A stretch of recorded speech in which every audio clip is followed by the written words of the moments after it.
कल शाम ऑफिस से आकर हर्ष ने सूचना दी कि उसका ट्रांसफर दिल्ली से चंडीगढ़ कर दिया गया है। यह खबर सुनने के बाद से तान्या के आंसू रोके नहीं रुक रहे हैं। उसने रो रो कर अपना हाल बुरा कर लिया है। हर्ष, मैं अकेले कैसे सब कुछ मैनेज कर पाऊंगी यहाँ। क्षितिज और सौम्या भी इतने बड़े नहीं हैं कि मेरी मदद कर पाएं। अब घर, बाहर, बच्चों की पढ़ाई सब कुछ अकेले मैं कैसे कर पाऊंगी, यही सोच सोच कर मेरा दिल बैठा जा रहा है, तान्या बोली। तान्या के मुंह से ऐसी बातें सुनकर हर्ष का मन और परेशान होने लगा। फिर बोला, देखो तान्या, हिम्मत तो तुम्हें करनी ही पड़ेगी। क्या करूं, जब कंपनी भेज रही है तो जाना तो पड़ेगा ही। प्राइवेट नौकरी है, ज्यादा नानुकुर की तो नोटिस भी थमा सकती है हाथ में, और फिर भेज रही है तो सैलरी भी तो बढ़ा रही है। आखिर हमारा भी तो फायदा हो रहा है जाने में। सैलरी बढ़ जाएगी तो घर का लोन चुकाने में थोड़ी आसानी हो जाएगी। थोड़ी देर चुप रहने के बाद तान्या का तनाव थोड़ा और कम करने के लिए हर्ष फिर बोला, देखो तान्या, महीने का राशन मैं खरीद कर रख ही जाऊंगा। सब्जी वाले रोज घर के सामने से जाते हैं, उनसे ले लिया करना। अगर वक्त बेवक्त कोई और जरूरत पड़ती है तो आसपास के लोग हैं ही। इतना रिश्ता तो हमने बना रखा ही है हरेक से कि एक फोन करने पर कोई भी आ खड़ा होगा। मगर हर्ष के समझाने का तान्या पर सकारात्मक प्रभाव नहीं पड़ रहा था। दरअसल 10 सालों के वैवाहिक जीवन में यह पहला अवसर आया था जब तान्या को हर्ष से अलग रहने की जरूरत आ पड़ी थी। पहले तो तान्या ने भी साथ ही चंडीगढ़ चलने की बात कही, पर दिल्ली से चंडीगढ़ जाने का मतलब बच्चों का नए स्कूल में एडमिशन कराना, नई यूनिफॉर्म खरीदना, वहां किराए का घर लेकर रहना और फिर उसका किराया देना, और यहाँ लोन की किस्त चुकानी किसी भी तरह से संभव नहीं होगा। फिर इस बात की भी तो कोई गारंटी नहीं थी कि वहां सारी व्यवस्था कर लेने के बाद 10 से 12 साल वहीं रहेंगे। क्या पता अगले ही साल फिर कंपनी दिल्ली वापस बुला ले तो कब तक बच्चों को लेकर ऐसे फिरते रहेंगे। इसलिए हर्ष ने तान्या को समझाते हुए कहा कि उसका अकेले जाना ही उचित होगा। हर्ष को अगले ही सोमवार को चंडीगढ़ ऑफिस ज्वाइन करना था, इसलिए वह बुझे मन से जाने की तैयारी करने लगा। हर्ष भी पहली बार अकेला रहने जा रहा था, इसलिए मन ही मन घबराहट उसे भी बहुत हो रही थी। बचपन से आज तक अपने हाथ से एक गिलास पानी तक लेकर नहीं पिया था उसने। पहले माँ और बहनें, और फिर शादी के बाद तान्या उसके सारे काम कर दिया करती थी। हर्ष मन ही मन सोचकर परेशान हो रहा था कि कैसे वह अपने कपड़े धोएगा, बेडशीट बदलेगा, कमरे की सफाई करेगा। खाना नाश्ता तो बाहर कर लेगा या टिफिन लगवा लेगा, पर कभी चाय पीने का मन हुआ या बीच में भूख लगी तो क्या करेगा। मगर तान्या और बच्चों की चिंता में वह अपनी परेशानी के बारे में कोई चर्चा नहीं कर पा रहा था, और न ही तान्या का ध्यान इस पर जा रहा था कि उसका पति उसके बिना अकेले कैसे रह पाएगा। इतवार की सुबह से ही हर्ष की व्यस्तता बढ़ी हुई थी। अपने सामान की पैकिंग के साथ साथ वह इस बात का भी ख्याल रख रहा था कि उसके जाने के बाद घर में किसी चीज की कमी न रह जाए, जिसके लिए तान्या को बच्चों को लेकर बाजार के चक्कर लगाने पड़े। राशन, सब्जी, फल, मिठाई आदि एक से एक चीज वह घर में लाकर रखता जा रहा था। शाम होते होते तान्या का उतरा चेहरा देखकर उसका दिल यह सोचकर घबराने लगा कि कहीं उसके जाने के बाद तान्या की तबीयत न खराब हो जाए। तान्या, कुछ दिनों के लिए मम्मी को आने के लिए कहूँ क्या? तुम्हें देखकर मुझे चिंता हो रही है कि तुम अकेले रह पाओगी या नहीं। हर्ष, सोच तो मैं भी रही थी कि मम्मी जी आ जाती कुछ दिनों के लिए मेरे पास तो ठीक रहता, पर वहां भी तो रिंकी और पापा जी को परेशानी होगी उनके बिना। यही सोचकर मैंने कुछ कहा नहीं। हाँ, वह तो है, फिर भी एक बार बात करके देखता हूँ। मम्मी से कहता हूँ कि 4 से 5 दिनों के लिए आ जाएं। फिर शनिवार को मैं आ ही जाऊंगा। आगे की आगे देखेंगे। हर्ष ने अपनी माँ से बात की तो बेटेबहू की समस्या सुनकर विचलित हो गई। बोली कि वे यहाँ की व्यवस्था समझाकर कल ही दिल्ली आ जाएंगी। रिंकी और उसके पापा मिलकर 1 सप्ताह गुजार लेंगे, किसी तरह से मम्मी जी आ जाएंगी। यह सुन तान्या ने राहत की सांस ली और फिर उसने हर्ष की बची तैयारी कराकर नम आंखों से दूसरे दिन उसे चंडीगढ़ के लिए विदा किया। बात नौकरी और जीवनयापन की थी, इसलिए न आने का कोई विकल्प नहीं था हर्ष के पास, पर सही माने में मन ही मन वह बहुत परेशान था। एक तरफ तान्या और बच्चों की चिंता तो दूसरी तरफ अपने बारे में सोच सोच कर परेशान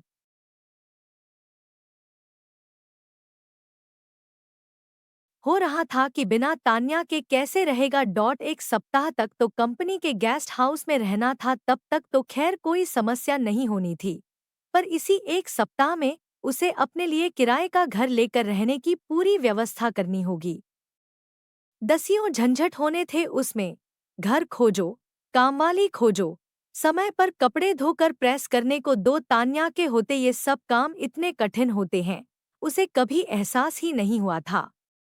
अपने घर में तो आज तक उसने कभी कामवाली से बात तक नहीं की थी। अब कैसे उससे बात करेगा?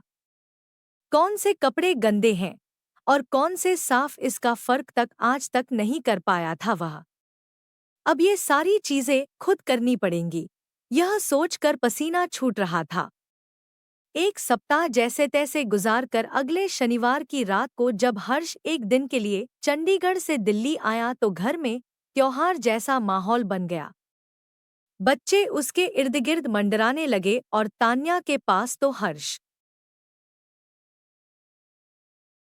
हर्ष को बताने के लिए इतनी सारी बातें इकट्ठी हो गई थी, मानो वह सालों बाद हर्ष से मिल रही हो। 1 सप्ताह तक हर्ष के बिना उसने एक से एक पल कैसे बिताया, इसका वर्णन खत्म होने का नाम ही नहीं ले रहा था। पर मम्मी जी की निगाह हर्ष के चेहरे पर अटक गई थी। बेटा, तू 1 ही सप्ताह में कितना दुबला हो गया है, कहते हुए उनकी आंखें भर आईं। उनका बस चलता तो वे एक ही दिन में हर्ष को अपने हाथों से उसके पसंद की सारी चीजें बना और खिलाकर पूरे सप्ताह की कमी पूरी कर देती, लेकिन शाम को उनका वापस जाना भी जरूरी था, क्योंकि रिंकी के पेपर शुरू होने वाले थे। उनकी अनुपस्थिति से उसकी पढ़ाई बाधित हो रही थी। मम्मी जी को शाम की ट्रेन में बैठा कर आने के बाद बच्चों ने जिद पकड़ ली पिज्जा खाने की। तान्या ने भी उनका समर्थन करते हुए कहा, जब से तुम गए हो तब से ही ये पिज्जा खाने की जिद कर रहे हैं। मैंने समझा रखा था कि पापा के आने के बाद चलेंगे।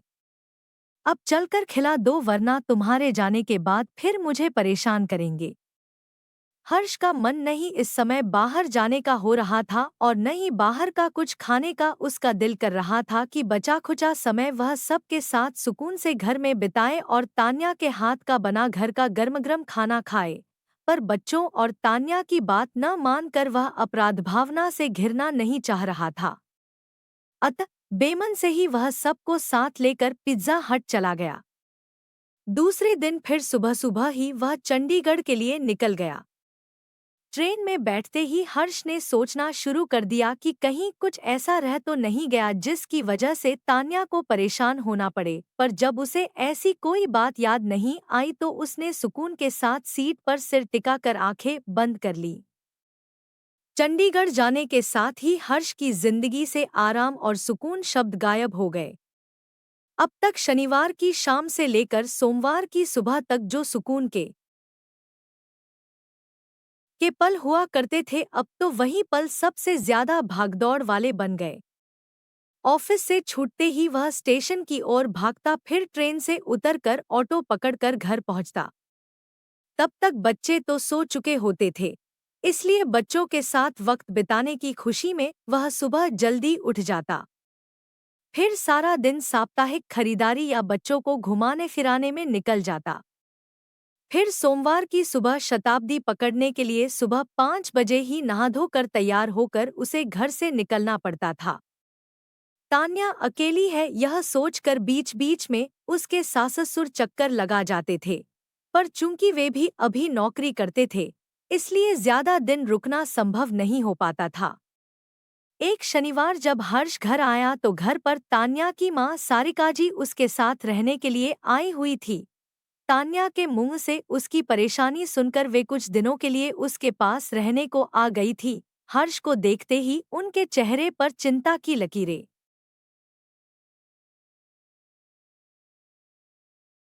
खिंच गईं। हर्ष बेटा, आपका स्वास्थ्य इतना गिर कैसे गया है? चेहरे से रौनक ही गायब हो गई है। अभी 2 महीने पहले जब आपसे मिली थी तब तो आप ऐसे नहीं थे। क्या खाने पीने का सही इंतजाम नहीं है वहां पर? नहीं मम्मी जी, खाना पीना तो सब ठीक है वहां पर, बस घर से दूर हूँ तो बच्चों की याद सताती रहती है। बस इसी वजह से आपको ऐसा लग रहा होगा। अब आज घर आया हूँ तो कल देखिएगा मेरा चेहरा भी चमकने लगेगा। दूसरे दिन सुबह से ही हर्ष फिर घर की व्यवस्था और बच्चों की फरमाइशें पूरी करने में जुट गया। डिनर के लिए जब फिर सबने बाहर का प्रोग्राम बनाया तो सारिका जी ने रोकते हुए कहा कि कल सुबह ही हर्ष को निकलना है तो इस समय सब घर पर ही रहो, घर पर ही बनाओ खाओ। मगर बच्चे नहीं माने तो सारिका जी ने कहा, ठीक है, तुम सब जाओ, मैं नहीं जाऊंगी, मैं अपने लिए यहीं कुछ बना लूंगी। निकलते निकलते हर्ष ने कहा, मम्मी जी, आप अपने लिए जो भी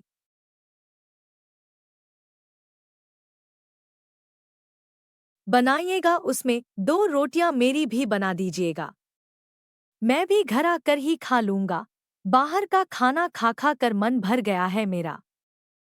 सारिका जी ने उस समय तो कुछ नहीं कहा, लेकिन दूसरे दिन हर्ष के जाने के बाद तान्या को आड़े हाथों लिया। तान्या, तुझे क्या लगता है हर्ष की पोस्टिंग दूसरे शहर में हो गई है तो उसमें उसका कोई गुनाह है? तुझे यहाँ अकेले रहना पड़ रहा है तो इसमें उसका कोई कसूर है? क्या सोचती है तू? क्या अकेले रहने से परेशानियों का सामना केवल तुझे ही करना पड़ रहा है? हर्ष बड़ा ऐश कर रहा है वहां पर। कैसी बीबी है तू कि तुझे उसका खराब हो रहा स्वास्थ्य और ढलता जा रहा चेहरा नहीं दिख रहा है? देख रही हूँ, एक दिन के लिए इतनी दूर से बेचारा भागा भागा बीवी बच्चों के पास रहने के लिए आया और सारा दिन तुम लोगों की जरूरतें और फरमाइशें पूरी करने में लगा रहा। एक पल भी चैन से नहीं बैठ पाया।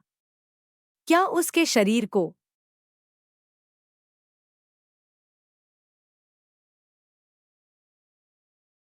आराम की जरूरत नहीं है? पर माँ, मैंने ऐसा क्या कर दिया जो आप इतना नाराज हो रही हैं मुझ पर? आपको ऐसा क्यों लगने लगा कि मुझे हर्ष की चिंता नहीं है? ऐसा क्या देख लिया आपने जो मुझे इतना डांट रही है? देख तान्या, जब से हर्ष चंडीगढ़ गया है तब से मैं तेरे मुंह से बस यही सुनती आ रही हूँ कि मैं अकेले कैसे रह रही हूँ, यह मैं ही जानती हूँ। मुझे कितनी परेशानियों का सामना करना पड़ रहा है कि क्या बताऊं। यह बात तू अपने मायके ससुराल के एक से एक इंसान को बता चुकी है। अकेले रहने की वजह से तुझे कितनी तरह की परेशानियां हो रही हैं, पर एक बार भी मैंने तुम्हें हर्ष की चिंता करते नहीं सुना। एक बार भी मैंने तेरे मुंह से यह नहीं सुना कि हर्ष वहां क्या खाता होगा। पता नहीं मनपसंद खाना मिलता भी होगा उसे या नहीं। उसके कपड़े कैसे धुलते और प्रेस होते होंगे। शाम को थकाहारा घर आता होगा तो एक कप चाय की जरूरत होती होगी,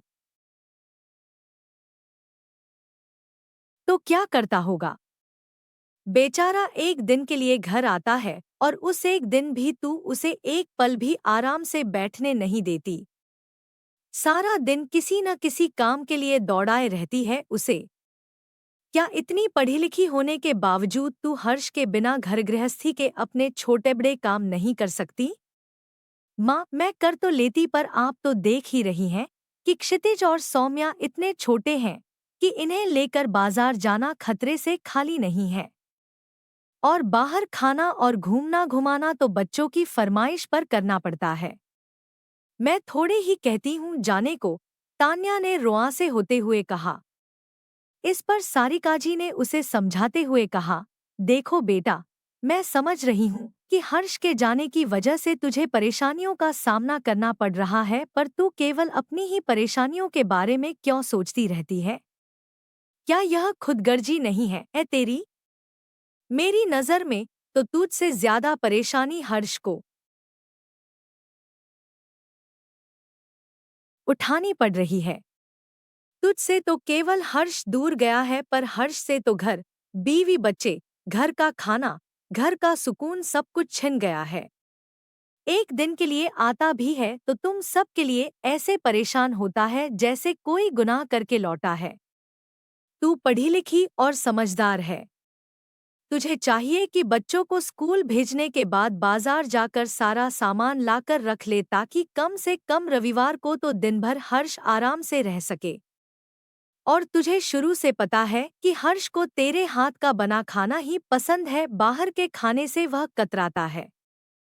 फिर भी तू रविवार को भी उसे बजाय अपने हाथों से बनाकर खिलाने के बाहर ले जाती है। बच्चों को पिज्जा बर्गर खाना हो तो तू ही ले जाकर खिला आया कर। माँ की बात सुनकर तान्या को एहसास हुआ कि सचमुच वह बहुत बड़ी गलती कर रही थी कि हर्ष के जाने से समस्या केवल उसे हो रही है। हर्ष की परेशानियों के बारे में न सोचकर वह इतनी खुदगर्ज कैसे बन गई, उसे खुद ही समझ में नहीं आ रहा था। अगले शुक्रवार को बच्चों को स्कूल भेजकर घर के सारे छोटे बड़े कामों की लिस्ट बनाकर तान्या घर से निकल गई। उसने तय कर लिया था कि अब आगे से हर्ष के आने पर उसे किसी काम के लिए बाहर नहीं भेजेगी, बल्कि अब पूरा रविवार वे सब हर्ष के साथ घर पर ही बिताएंगे, ताकि उसे शारीरिक और मानसिक दोनों तरह से आराम मिल सके।